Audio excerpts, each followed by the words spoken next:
All right, welcome back, everyone, for our final session of the summit. I would like folks just to take a seat, and we got a great conversation coming up for you here. Really exciting topic that I know has been one of the topics of most interest among our network over the last year or so, which is artificial intelligence.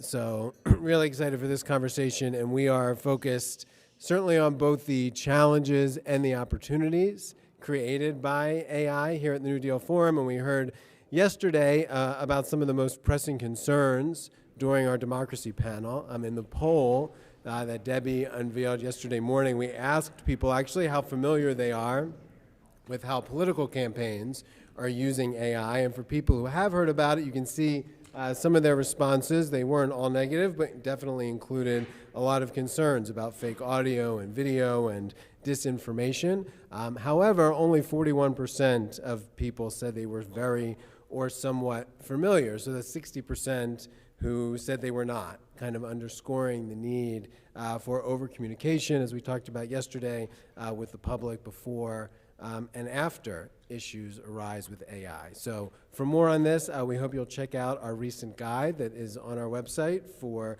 dealing with the impact of AI on elections. It includes recommendations, building on the conversation from yesterday about shaping legislation that is still moving through a lot of state houses, as well as non-legislative steps that can be taken, like launching public information campaigns and preparing for rapid response. So with that, we want to turn our attention on AI because we don't believe that developments in AI are all or primarily bad news. So to today, where we want to focus on our other main priority in this space, which is using AI to make government work better. This was a key issue that came out of our conference for those of you who were with us in Washington, D.C. last fall. And it will be one of the key issues to be explored by our soon-to-be-launched AI task force. So we've got a great group to discuss this today. I want to welcome Ahmad Thomas, CEO of the Silicon Valley Leadership Group, which is one of the nation's most dynamic business associations representing the global technology companies that are driving the innovation economy. He's also a former senior congressional aide, and he's joined by Stephen Keynes, Chief Innovation Officer for the City of San Jose and a senior advisor to New Deal leader Mayor Matt Mahan, along with Colleen Schwab, who's a global digital innovation leader at Amazon Web Services, who is based at the Arizona State University AI Cloud Innovation Center. So welcome Ahmad, Stephen, and Colleen, and looking forward to the conversation.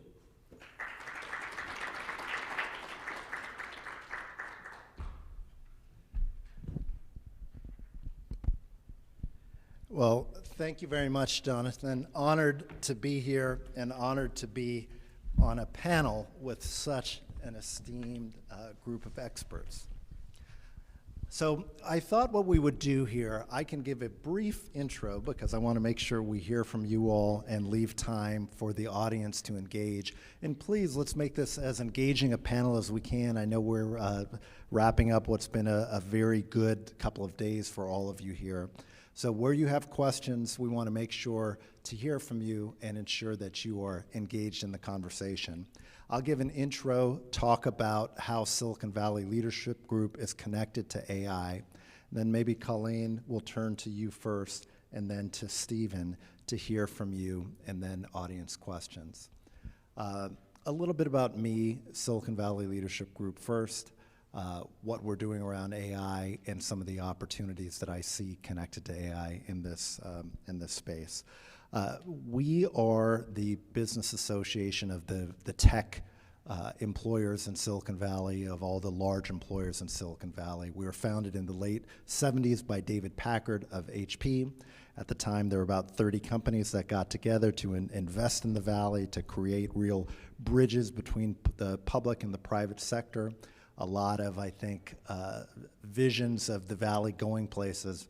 And you fast forward today, as I said, virtually every major global technology brand that you all recognize as part of our business association. With AI, we have been very focused on the regulatory posture, in particular in California. So we created an institute, the Institute for California AI Policy, with the thinking that as California is often a first mover, we will likely set the regulatory posture that other states will follow. We also believe that if we do this well, we can set a posture that is positive to harness this technology in a responsible manner. And we believe that that type of regulatory posture can also be reflected by what we see coming out of DC. Core to our principles are deep engagement and communication and partnership between public sector leaders like yourselves and private sector leaders, those working closely with the technology, our companies. I think if you look at what's happened in Europe around AI and their regulatory posture, we would actually see that as not the approach that we would advocate towards. We are very supportive of what we've seen in California from our governor to date, which has been very proactive, positive communication between industry partners and between government to try and set the right guardrails in place. So that's a little bit about where we've been focused, and we'll get into this in more detail. To close my brief comments here at the top, when I think of opportunities connected to AI, there are two places or two segments when we talk about our economy that come to mind. I think of healthcare first and foremost, and I also, when I think about AI and opportunity, I'll point out one specific social impact example, which is connected to the unhoused population in LA. Our working group at SVLG, we have Google, but a strong partner in all of this work is Johnson & Johnson. I think the reason why healthcare has so much potential for good connected to AI is because with cancer detection, with technologies that can really save cost and save a lot of potential pain for patients, that technology can be harnessed in a very positive and productive manner. And I know you all are familiar with this at a high level. And in terms of social good at a city or municipal level, I'll close on the example from LA with the Policy Innovation Lab out of UCLA, where they are using data from social services to look at individuals who are at risk of becoming unhoused. And based off of that data and utilizing AI to synthesize that information, they're able to proactively get help to those who need it most and significantly reduced instances of individuals becoming homeless. And that's just one example of where I think this technology can be harnessed for such good. But that's a little bit of a background that I hope sets the table and doesn't take too much time. Colleen, I have your bio here, which I want to read, and then I'd love for you to share a little bit about what you are working on at ASU. So Colleen is a global digital innovation leader at Amazon Web Services. She's based at the Arizona State University Artificial Intelligence Cloud Innovation Center and works with organizations to solve mission or organizational related challenges with technology. She leverages her more than 2 decades of working in the public sector to inspire the art of the possible by using Amazon's approach to innovation, working backwards. Prior to this, she led marketing and strategy teams and most recently served as the Chief Performance Officer with the Greater Phoenix Economic Council. Thank you so much again for joining us today, Colleen. Oh, my pleasure for being here. So I think, it's interesting when, in thinking about my opening remarks and just my introduction of myself, me working at Amazon wasn't part of my long-term plan originally, right? I spent a lot of years, 2 decades in fact, working in the nonprofit sector, working in economic development, working on missions that, but I always felt like I was also working on the tail end, addressing the symptoms, maybe not always the root cause. And in a quest to learn about how we progress and how we have digital maturity amongst economic development in state and local government and all of the entities that I intersected with, I saw an opportunity to dive deep and learn about how Amazon innovated it and went from a bookseller in 1994 to this multi-pronged business that it is today. And knowing that there's no compression algorithm for experience, meaning Amazon has had the pure pleasure of working with everything from solopreneurs to state and local governments, to federal entities, to nonprofits, you name it, we have worked with them. And so having all of that perspective and being able to then apply that to the work that I get to do at the AI Cloud Innovation Center was an opportunity that I couldn't pass up. Because now what I'm able to do and what the purpose of the AI Cloud Innovation Center is this is a strategic public-private partnership that we have with Arizona State University, where AWS saw the writing on the wall with the opportunity to leverage the power of our education ecosystem and have that backed by the power of AWS, where we're now utilizing students as hands to keyboard that are working on real mission-related problems that a government entity would come to the Cloud Innovation Center and they say, I have this problem and this pain point. I always say, fall in love with your problem and we will help you figure out that solution. And we're utilizing technology to help to address those pain points in new, modern, and creative ways so that we can support with the digital maturity journey of our state and local government, our nonprofits, our education institutions. So I know we're going to dive in more about how things work, what are some of the topics that we have worked on specifically to help state and local government really accelerate innovation and create efficiencies amongst the teams. So I know we'll get into that in a little bit, but I'll pass the baton down the line to allow my other esteemed colleague to give an intro.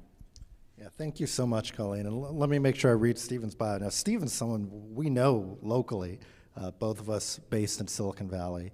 He's our CIO for City of San Jose. So he serves as Chief Innovation Officer for the City of San Jose and a Senior Advisor to Mayor Matt Mahan. He is a legal technologist, policymaker, academic, and attorney. Prior to working for San Jose, Stephen completed a 2-year residential fellowship at Codex, the Stanford Center for Legal Informatics, where he researched government and law enforcement use of facial recognition and surveillance. And he really is one of the best thinkers out there that we've worked with when it comes to finding those partnerships, as Colleen noted, between municipal leadership, technology, and positive social impact. Would love to hear your welcome remarks, Stephen, and it's wonderful to see you here. Absolutely. Thank you so much for those kind words, Ahmad. And very nice to be here with you all today. This is my first New Deal Forum event, and I am so excited with just the amount of new ideas, conversations, and just inspiration I've heard from all of you. So thank you all for being here. My name is Stephen Keynes. I'm the Chief Innovation Officer and Budget Director for the City of San Jose. I've been with the city for about 3 years, and I really was drawn to civil service after my time in academia because I wanted to kind of put my ideas into practice. I really wanted to understand under real world conditions how strong were my academic credentials, and I've definitely had a great time ever since and had the pleasure of serving not only under Mayor Matt Mahan and also Mayor Liccardo before him. Before I dive into some of the ways that San Jose thinks about AI and identifies which types of problems are appropriate, I'd love to just paint a quick picture for you, especially for those who haven't had the chance to come visit us. So San Jose is just under 1 million people. We were formerly the 10th largest city, now the 12th. Specifically, we are a very diverse city. In 57% of the homes in San Jose, a language other than English is the primary language spoken around the dinner table. We also have the largest population of overseas Vietnamese people as well. We also have the rich workers' legacy rights of Cesar Chavez. And we're also the home to many major companies such as Zoom, Adobe, and Cisco. And in the San Jose metro area, we also have another powerhouse, NVIDIA, who just had their GTC conference in San Jose. And so as we think about what are the right topics and issues for AI to address, one of the first things that comes to mind are what are far-reaching issues that come across multiple lines of service delivery. So for us, that one of those would be AI translation, given that we have such a diverse community. So making sure that we're able to translate materials readily and accurately into English, Spanish, and then also Vietnamese is very important. And so one of my first pieces of advice to you all is that, it used to just be build or buy were the only two options for a lot of civic organizations and institutions. But now I think think that with the advent of AI, you can also not only take things off the rack and combine your own unique training data. So in the context of AI translation, we've used Google's base AI translation model, combined it with years of Vietnamese translation data that we have generated from our own city employees, as well as the conversations that we've had with our community as well. And now our algorithm actually performs better than the base algorithm when it comes to Vietnamese. And so that's one example of a far-reaching issue that covers a lot of our service delivery. And another thing that the mayor is particularly very focused on is just increasing productivity. In government, that is one of the regions where we haven't seen as much benefits and gains as productivity in the last few years, and we really want to reverse that. And so because we created such a great culture of openness, transparency, and the civic sandbox, which is something I'll get to a little bit later, we've really been able to encourage employees to responsibly test this technology in various ways. And so in certain circumstances, we've been able to allow city employees to utilize AI, specifically in the procurement realm, to help decrease the amount of time it takes to draft RFPs, which I'm sure for all of you, procurement is a bane of your existence as well. So it's always great to see gains in that area as well. I'll go over a few other use cases a little bit later, but I'll turn it over to Ahmad. Yeah, no, thank you, Stephen. And Colleen, maybe the first question, AI, sometimes we don't even know where to start when we explain it, when we talk about use cases, when we talk about opportunities. My question would be twofold. One is, what advice do you have for our municipal leaders on where to start? But connected to that, how is your work, or what are you working on that you think would be of most interest and benefit to our leaders in the room? Yeah, so thinking about what would be a benefit is to think about, a lot of times when I'm having conversations with community leaders and they're talking about AI, a lot of times they come into the room thinking that it is a complete overhaul of the team, overhaul of the mechanisms and the technologies. It's a complete overhaul. And where I almost like to pump the brakes a little bit is to say it's not. We have our technology ecosystems that exist, and sometimes there's an opportunity just to plug in an AI element into those ecosystems that enable something to work better, faster, stronger, create more efficiencies. And so when I think about it from that perspective, sometimes we see all these headlines all over about artificial intelligence, and we see that, there's lots of company names that you're seeing in them, and we often think, okay, I need to just go do that one thing that I read in that article, or I'm doing this one aspect of AI and I've nailed it, I am using AI. And what I'll also say is there's a big ecosystem. And when I truly mean when I say fall in love with the problem and enable the relationships that you could have with a place like Amazon or Amazon Web Services, your education community, your startup ecosystem. Enable those relationships that you have to help you flourish in new and creative ways with the use of AI. And then, I guess think of it from a small baby step, not always a massive overhaul. Because that's how you're able to start to see wins. You're able to start to see these efficiencies come amongst your staff. And then that broader impact of how you're ultimately utilizing tax dollars in a much more efficient way, because people are operating at a higher level and they're functioning more efficiently. Yeah, I think that's so well said, in particular falling in love with the problem. And for me, sometimes I'll tell folks just to play with ChatGPT, for folks who have no familiarity with AI whatsoever. And looking at what that generative AI can do, I think it helps people understand that this can be a very, very positive tool if harnessed in the right manner. And Stephen, maybe for you as a follow-up, would love your guidance for our leaders about where, or maybe it's specific to the city of San Jose, where you all started and what guidance you have as municipal leaders approach the question of how to utilize AI effectively. Absolutely. And before I get to the area of how we all started on this journey in terms of AI, I really appreciated what you just said, Colleen, about kind of starting slow. And one example of that comes to mind is our DOT is currently doing a pilot with the VTA in our city, specifically around traffic signal prioritization. And so we started in 2022 with just 2 bus lanes that run north to south in our city.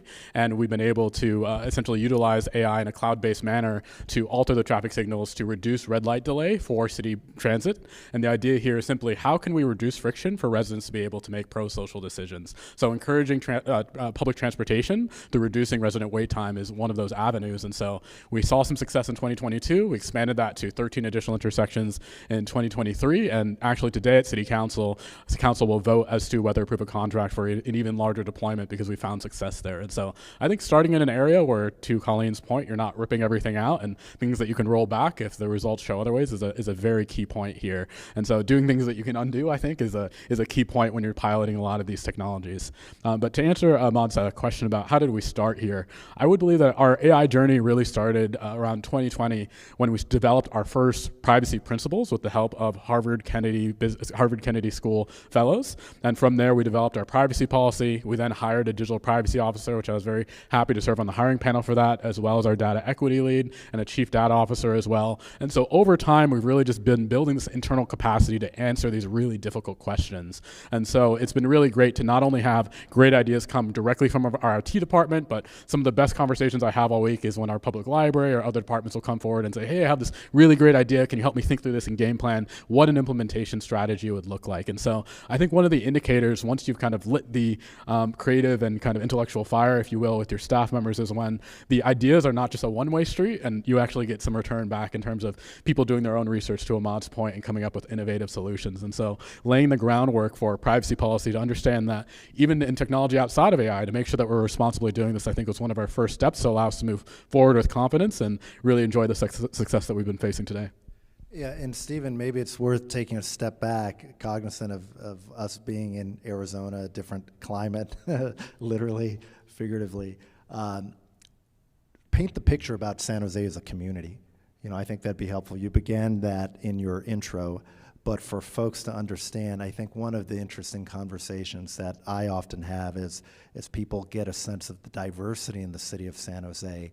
Silicon Valley, of course, is our broader geography. It's our innovation ecosystem, but would love for you to speak a little bit more to San Jose and your challenges, which I think will be helpful in tying this all together. Absolutely. And so I mentioned some of the statistics around percentage of foreign-born speakers in the U.S., but also we have 60,000 small businesses, and 50% of those are actually led by foreign-born entrepreneurs. And so immigration and diversity is at really the heart of our city. It's something that we're immensely proud of specifically, and we've had a lot of history specifically also in not only software, but also hardware as well. Also, a study in 2014 revealed that we were one of the best cities for economic mobility, being measured as children growing up in the lower economic rungs being able to elevate to the highest as well. And so that's been really great to kind of see and foster. Another major asset that we have is San Jose State University, which is the oldest public university on the West Coast and graduates more technical grads than the Ivy Leagues combined by pure number, which is great to see. And so that's been a great access. And in terms of just access to education, it's really highlighted to me, coming from the East Coast, the importance of public universities and the role that they have in increasing this economic mobility and opening up experiences for other people. But, no city is perfect, and some of the challenges that we're facing in San Jose is continuing escalated housing costs. And so that is something that we've been trying to solve, not only with increased affordable housing, but also in the case of homelessness. We have between 5,000 to 6,000 unsheltered residents who are living in unmanaged conditions. And so this has had us to really invest in emergency interim shelters through these prefabricated tiny homes that we've been deploying in various neighborhoods throughout the city, which has been great in terms of the fact that we've seen great transition out of interim housing into other areas, and then we have constant wait lists for these shelters. So it's great to see that there's high utilization there. One thing that we're currently dealing with that's a major forcing function and that I'm still wrestling with my colleagues as budget director is our regional clean water permit. We've applied for renewal 3 times and it has been rejected, and the reason is that we have not done enough about removing and migrating folks who are living by our waterways. We have a high amount of waterways in the city of San Jose, and a lot of our unsheltered populations are actually congregating near the waterways, which has been creating discharge into the waters. And during the pandemic, we were able to receive cleanup credits. Sorry, a little bit hard with the alliteration. But we need to essentially develop a new strategy. Clean up credits. Right, okay. Exactly. But we need to essentially find a way to either migrate these folks into a managed condition within 500 feet of the waterway or migrate them away from waterways entirely. And similarly, we also have an issue with RVs as well and the environmental implications that come with that. And so figuring out how to actually migrate 5,000 people into these managed conditions is something that we're wrestling with at the moment, and looking at things like San Diego. They have safe sleeping sites, especially near their city hall, and in other areas specifically that we're trying to figure out how can we alleviate this issue, gain compliance with the Water Rights Act, and also create dignified living spaces for these folks experiencing hard times as well. And so it's really creating a forcing function, and it's a tough puzzle to solve, but something that we're eager to get into. Yeah, not easy at all, but appreciate the effort and the leadership. And Colleen, I think what Stephen shared about San Jose State, it's a great segue to your work at ASU, and would love for you to share about the remarkable innovation that you are leading. And I think also beyond just your work with Arizona State, how that ties to the leaders in the room in terms of where you see opportunities to leverage AI. Yeah, that's great. So happy to address that. So at Arizona State University, the strategic partnership that we have between ASU and AWS is an opportunity to democratize innovation. And what I mean by that is sometimes we see that big business are able to deploy these innovations at scale quickly. And sometimes in the public sector, what we're seeing is that there's a laggard effect there, where they're moving a little bit slower, where the digital maturity might not be as evolved. But where AWS and Amazon truly believe that if we invested in, we are able to help public sector move faster. And so what we are offering at the Cloud Innovation Center is, it doesn't matter about where you're located. I work with people from across the globe on all various missions, all various sizes of government. And what we do is we offer no-cost design thinking and prototyping at our center. We then take your real-world examples of those pain points that you have. Then we utilize the student workers that we have at the Cloud Innovation Center, who are the hands to keyboard, but they are mentored by our staff, so the innovation is just as if Amazon would create it ourselves. And we then utilize those students. We're educating them on, like I said, those real-world use cases. And now you're able to see a prototype of something that addresses your pain point.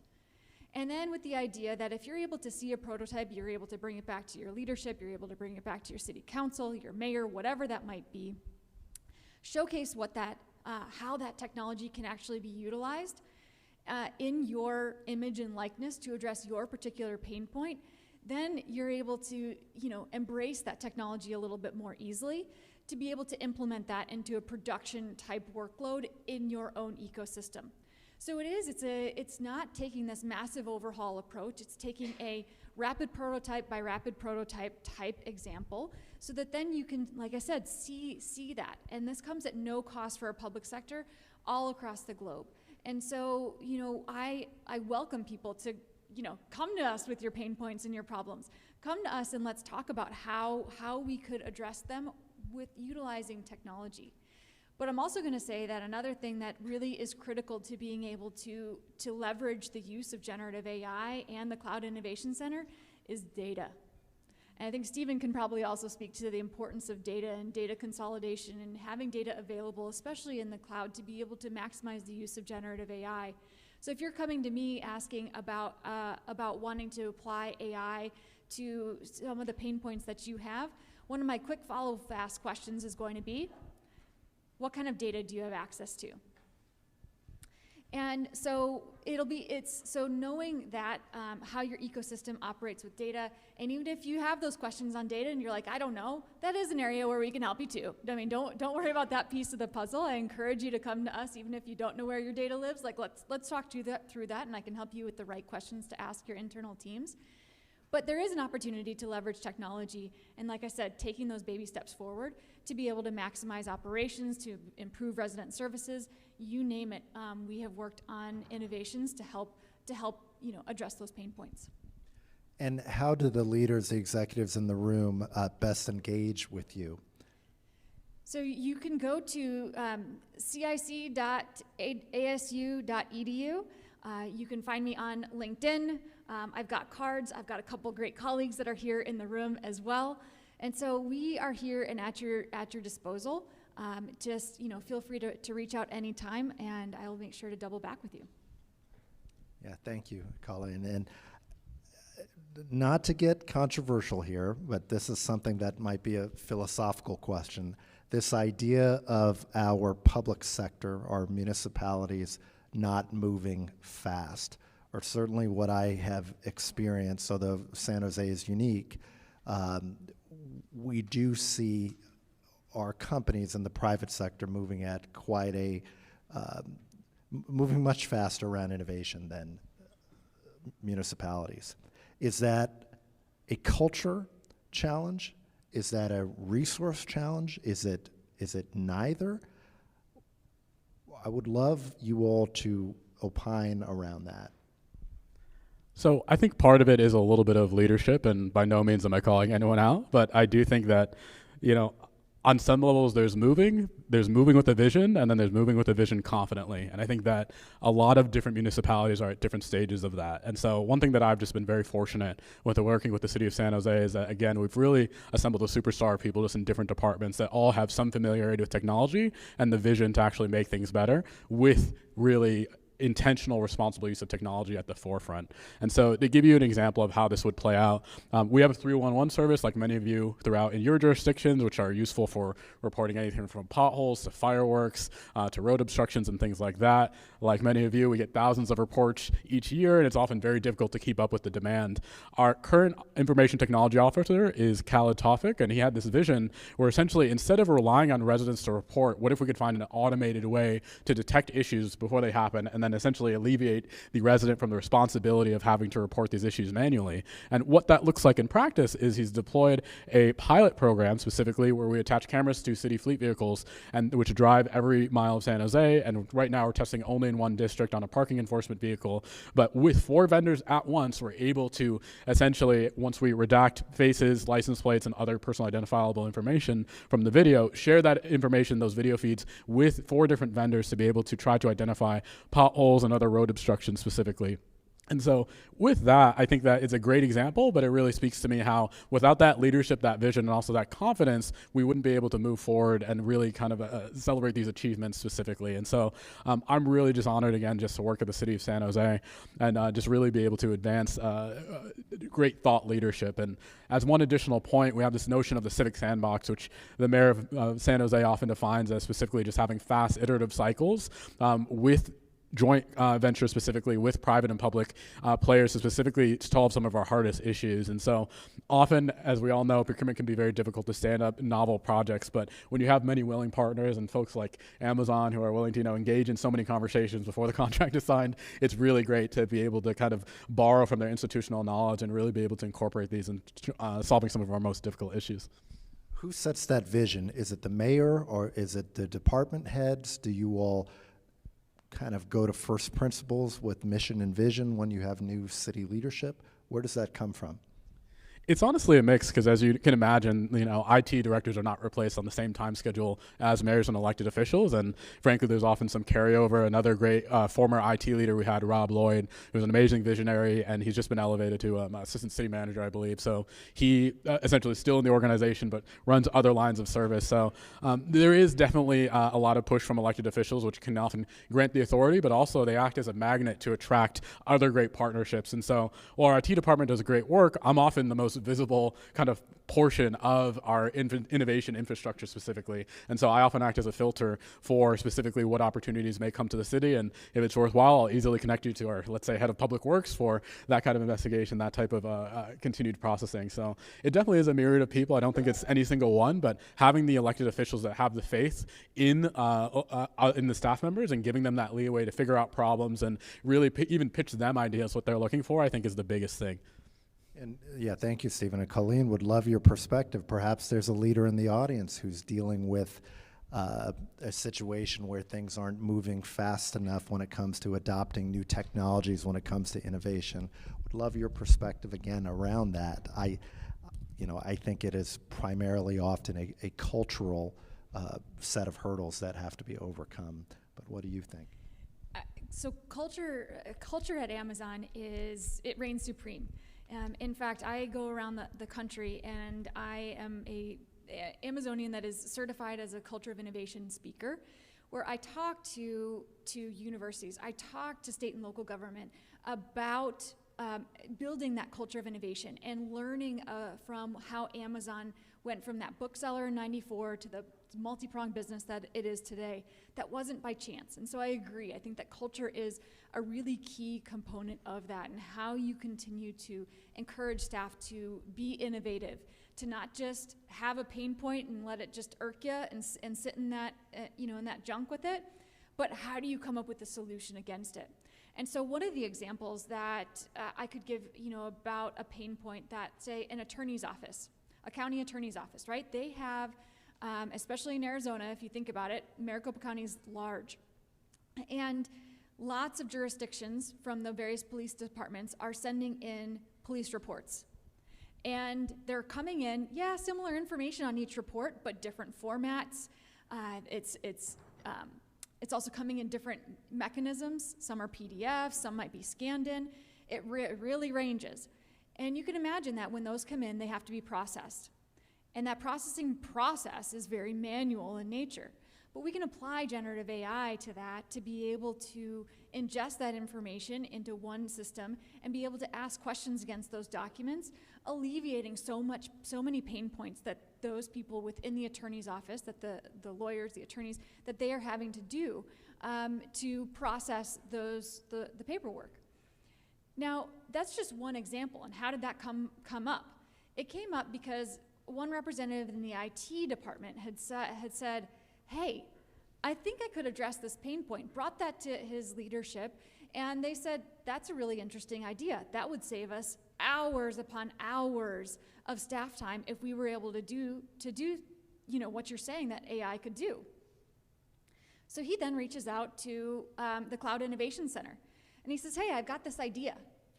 And so now, we're able to build that technology so that him and his leadership can see how this can actually be applied to save them hundreds upon hundreds of hours of time every year and then be able to process documents much more efficiently.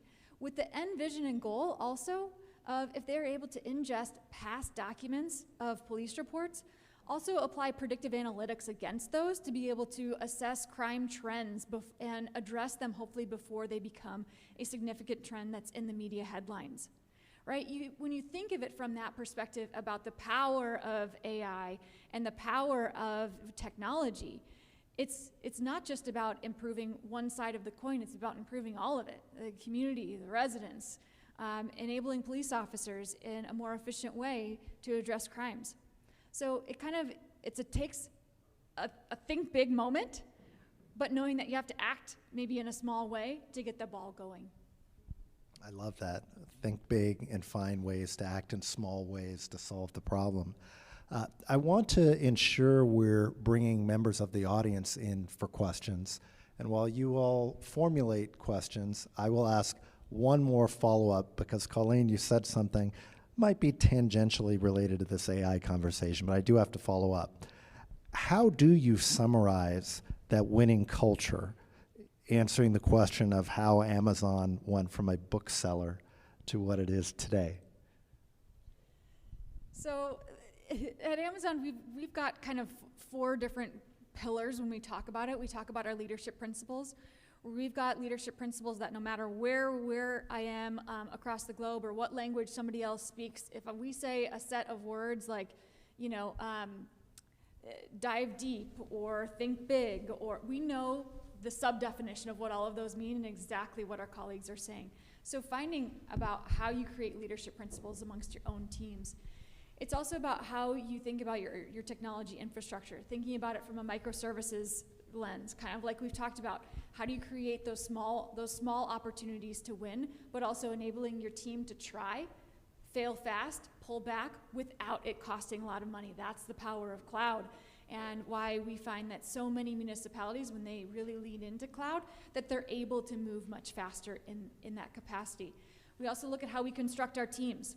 When I work a lot with municipalities or with local coalitions, it's also about looking at how are you building the coalition of the necessary, not just the coalition of the willing. And so at Amazon, we call them 2 pizza teams, where teams don't exceed the size that could be fed with 2 pizzas. And because we see that 8 to 12 size team is optimal, where when you start to get much bigger, you lose communication breakdowns amongst the team. But it's also that team owns a problem, they build the problem, and then they continue to lead that problem and help to and address the solution, or build the solution, and then be able to own that going forward. So really looking at how do you create that coalition of the necessary in terms of building a tiger team. And at Amazon, we call those 2 pizza teams. And so those are just a few of the different things to be thinking about when it comes to building that culture. But I'm also going to say it starts at the top.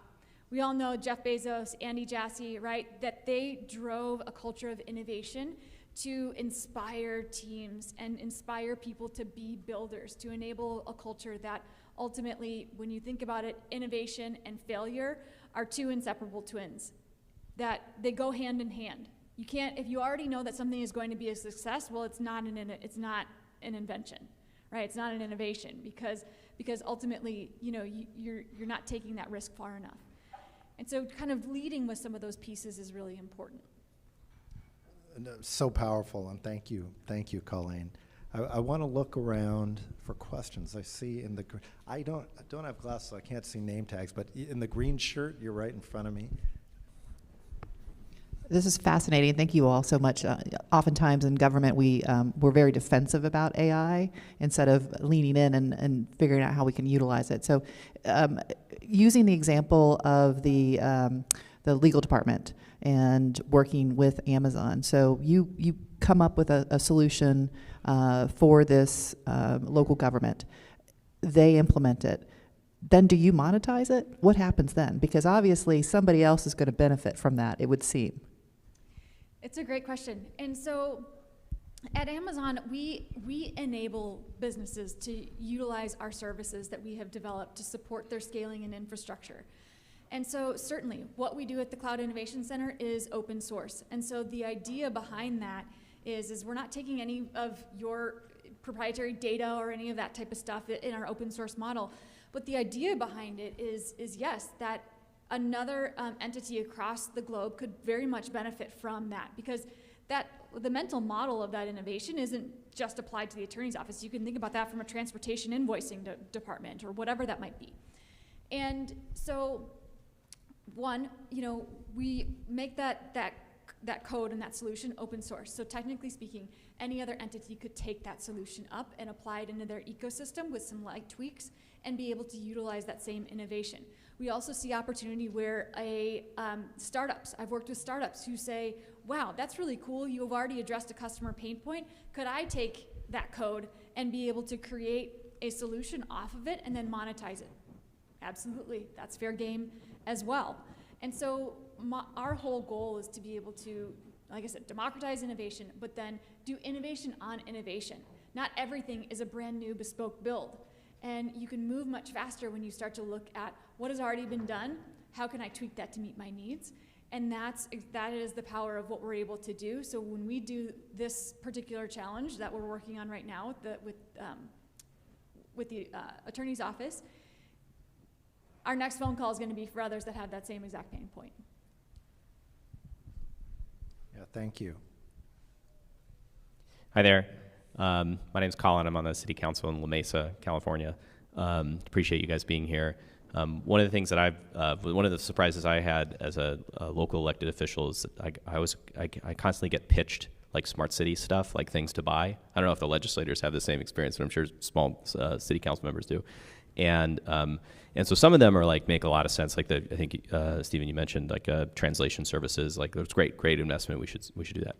But sometimes they're pitched us for something, and it's like where they're saying, listen, you have a political problem, buy our technology, and you'll solve this political problem. But oftentimes, oftentimes they're gonna have to make the same political difficult, challenges, or they replace one political challenge with another political challenge, right?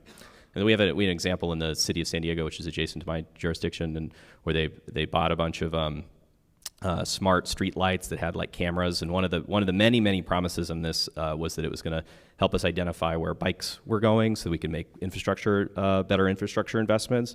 But like fast forward 10 years from now, like it's still hard to build a bike lane. Like when we had information before, like where crashes and stuff were, and like it turns out like the reason we weren't building bike lanes is like the politics are hard, right? And there's like limited money and that sort of stuff. So the question for both of our panelists is for Stephen, like, how do you in your job like sift through the wheat from the chaff, right? Where technology investments would be useful as opposed to where they were just going to like kind of shift the problem around. And then Colleen too, for you, like in the work that you're doing, do you all think through when you get when someone comes to you with a pain point where you're like, listen guys, like this is not a technology problem, like you need to figure this out, like, so I'm just kind of curious to what extent that dynamic is at play in the work that both of you all do. Absolutely, that's a great question. I would say there's often two categories of things that give me like the ick when I often see presentations. There's things that I think are frankly technically risky in terms that they may not be fully proven, and things that I would see as politically risky or have like some let's say implementation issue. And so to give you like an example of the latter, automated license plate readers, we currently have, I want to say around 220 deployed in the city, and we're going to implement more. A lot of this was funded with not only UOSI grants, but then also the state of California granted millions of dollars to communities facing retail theft issues as well. And to be completely transparent, as a privacy professional, I was pretty adamantly against the technology when we first elected to move in that direction. And I spoke with the mayor. I kind of clearly outlined some of my issues about misidentification. I know that one of the Oakland privacy commissioners was actually stopped while driving a rented vehicle and was subject to a felony stop because the vehicle had been reported as stolen incorrectly, and so he and his brother had guns drawn on them. Very traumatic thing, and that has happened to a number of people as well. But after number one, doing a lot of community engagement, two, pushing our privacy office to develop a data use protocol, which clearly lays out retention and other kind of facets. Also speaking with our police department to institute policies that say, hey, don't act solely on a positive identification hit with the system. Also make sure you corroborate other things like the make, model, color of the vehicle as well before you kind of use that, and really making sure that everybody that touches the system has a clear understanding of the limitations. I felt more confident. And then also to clearly just constantly monitoring the situation, ensuring things that we have, things like Flock has a transparency portal for most cities that they've deployed this technology in, so you can kind of also go through and see with your own kind of assessment, if you think that it's still a value add from that perspective. And so things like that, I think frankly, not only de-risk, but give you a lot more confidence at night. The second thing that comes to mind is I think that academics often get a bad rep in innovation, but frankly, I think that they're almost like the historians of innovation in many ways, in that technology will constantly happen in cycles. And so I think that having people on your staff that have spent years really researching a subject and kind of see a lot of those trends can really help you avoid some of these issues.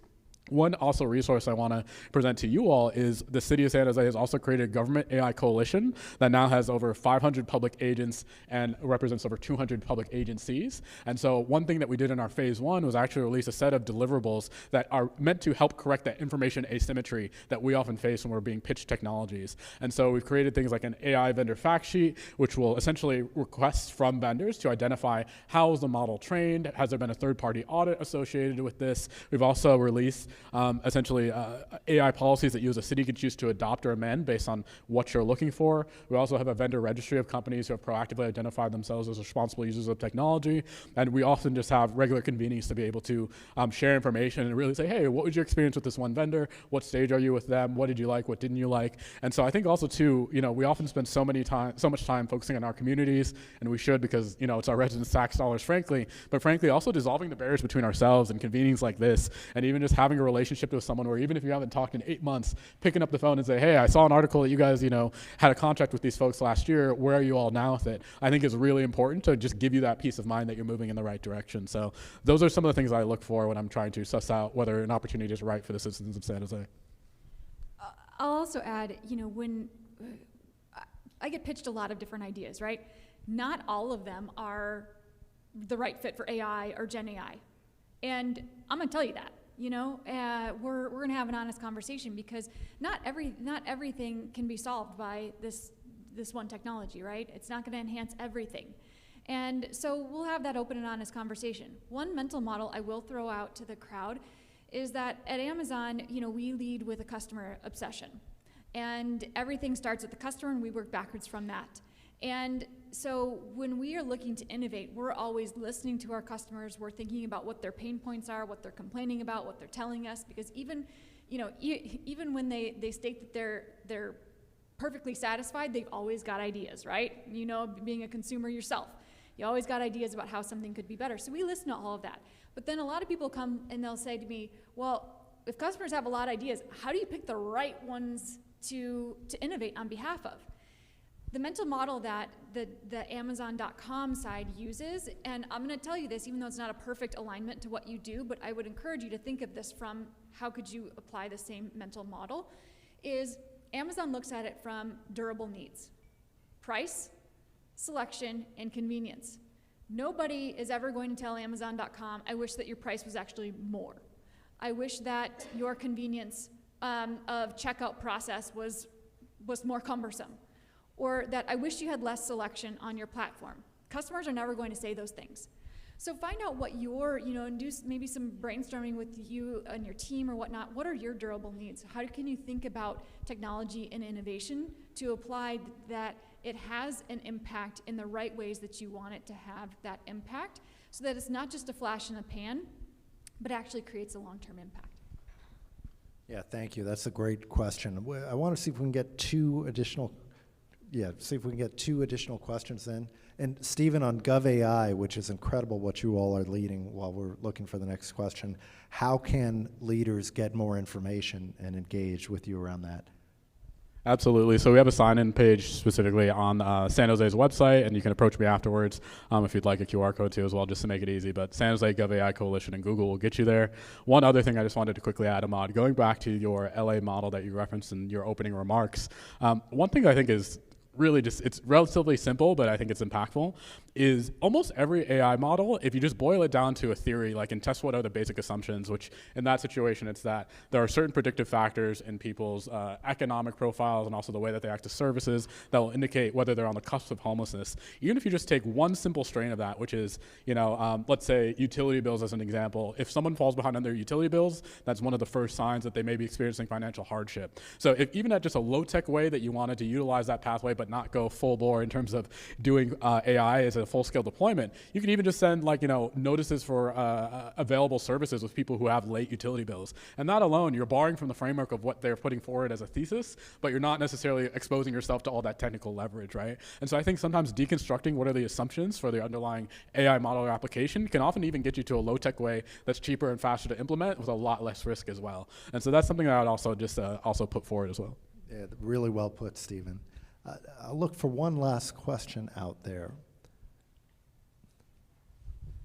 in the back. Sean Connor from Lowe's. I always like to know who's on the forefront. We know San Jose is on the forefront. I'm sure my hometown of Oakland is on the forefront. Can you share 2 big cities and 2 small cities that are doing innovative work? And then can you share 2 companies that you're seeing that are in the mostly public sector space that are doing innovative work that we should be either watching out for in a positive way, not a scary way, or should be like getting to know? Absolutely. And so I guess LA has certain issues, but I think that things like their predictive model, should it prove successful, will really begin to start to address some issues that I think are very core to the city's issues. And so I think that if you also look at cities like Seattle and Boston, I've been very encouraged to see how they've been leaning into a lot of this data privacy and also just general generative AI regulations to ensure safe and ethical use of their technologies. I'm racking my brain right now for examples of smaller cities as well, so you might have to come back to me, unfortunately. But I know that Amazon has been a great partner for us in terms of supporting our work in IT in that angle. So I'll kick it over to Colleen. Oh gosh, it's like trying to pick your favorite children, right? There's a lot of innovation happening that all across the globe that Amazon gets to have a lens into, and To call out a couple of them, I mean, I have to look for some key case studies on our particular website, but I would encourage you, honestly, if you go to the Amazon.com website or AWS.com website, is that there are so many case studies and examples of how institutions, how state and local government municipalities are applying technology to address some major pain points that they have had, and they stand on stages for Amazon, for AWS, and we get really inspired by those types of stories. I know there's a handful of them that I'm working on right now that I just can't talk about quite yet, that aren't able to be publicly referenced. But know that AI there are so many people utilizing Amazon, utilizing AWS to innovate and build technologies that are next generation, that are going to continue to impact and change the way we live, work, and play. And it is an exciting time. And I liken a little bit of this to when IoT was, started as all the rage, and people were saying, I don't want my devices connected to one another, and I don't want them sharing information. And I'm sure many of us remember those days when we would hear that. And now IoT is an expectation. Having our devices connect to one another, sharing data, sharing information amongst them is an expectation that we have. And in fact, if it doesn't occur, we get a little bit frustrated and a little bit annoyed. And so generative AI and some of the headlines and some of the concerns that you see with the technology there's a little bit of a life cycle and an adoption curve that ends up happening with new technologies. And I really want people to continue to lean in and embrace technology in new and creative ways, because you're seeing businesses pop up. I'm sure there's startups in your own communities that are popping up because of the power of AI and generative AI and what it can do for communities, what it can do for residents, what it can do for commerce. Well, I want to give a huge thank you, hopefully a round of applause here for our two panelists, for Stephen and Colleen.